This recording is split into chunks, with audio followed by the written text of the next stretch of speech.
ಬೀದರ್ ಜಿಲ್ಲೆಯ ಔರಾದ್ ಪಟ್ಟಣದಲ್ಲಿ ಶುಕ್ರವಾರ ತಡರಾತ್ರಿ ಆಕಸ್ಮಿಕವಾಗಿ 10ಕ್ಕೂ ಹೆಚ್ಚಿನ ಮನೆಯ ಪರಿಕರಗಳ ಪಾತ್ರೆ ಅಥವಾ ಭಾಂಡೆ ಅಂಗಡಿಗಳಿಗೆ ಹಾಗೂ ಚಪ್ಪಲಿ ಮಳಿಗೆಗೆ ಬೆಂಕಿ ತಗುಲಿ ಅಪಾರ ಪ್ರಮಾಣದ ಆಸ್ತಿ ನಾಶವಾಗಿದೆ. ಸುದ್ದಿ ತಿಳಿದು ಸ್ಥಳಕ್ಕೆ ಅಗ್ನಿಶಾಮಕ ತಂಡದವರು ಆಗಮಿಸಿ ಬೆಂಕಿ ನಂದಿಸಿದ್ದಾರೆ. ಮುಂಜಾನೆ ಸ್ಥಳಕ್ಕೆ ತಹಸೀಲ್ದಾರ್ ಮಹೇಶ್ ಪಾಟೀಲ್ ಭೇಟಿ ನೀಡಿ ಹಾನಿಯಾಗಿರುವ ವ್ಯಾಪಾರಿಗಳ ಜೊತೆ ಮಾತನಾಡಿ ಮಾಹಿತಿ ಕಲೆ ಹಾಕಿದ್ದಾರೆ.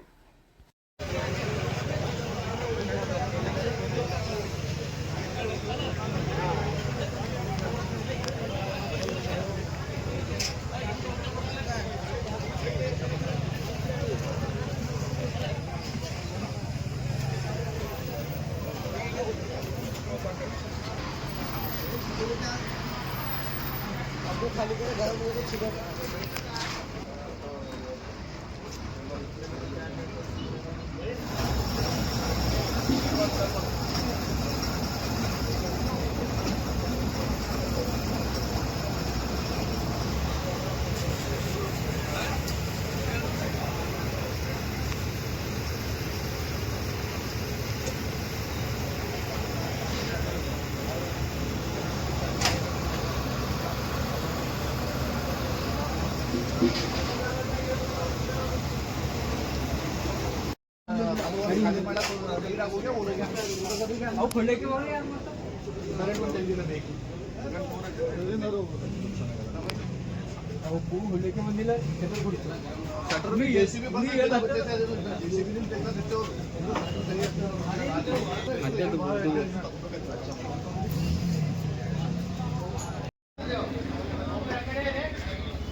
ಮತ್ತೆ ಕೇಳಿದಿಂದ ಕರೆಕ್ಟ್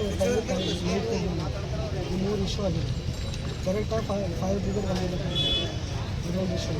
ಮತ್ತು ಕೇಳಿದವರು ಕರೆಕ್ಟಾಗಿ ಲೈಟ್ ತೆಗೆದು ನಾವು ಹೇಳೋಲ್ಲ ಆಲ್ಮೋಸ್ಟ್ 20-30 ಮಿನಿಟ್ಸ್. ಇನ್ನೊಂದು ಏನಂದರೆ ಇನ್ವೆಸ್ಟಿಗೇಷನ್ ಆಗಬೇಕು. CCTV ಎಲ್ಲ ಹಚ್ಚಿದ್ದೀರಲ್ಲ, ಅದು ಇನ್ವೆಸ್ಟಿಗೇಷನ್ ಯಾರು ಹಚ್ಚಿದಾರೋ ಇಲ್ಲ ಸ್ವಲ್ಪ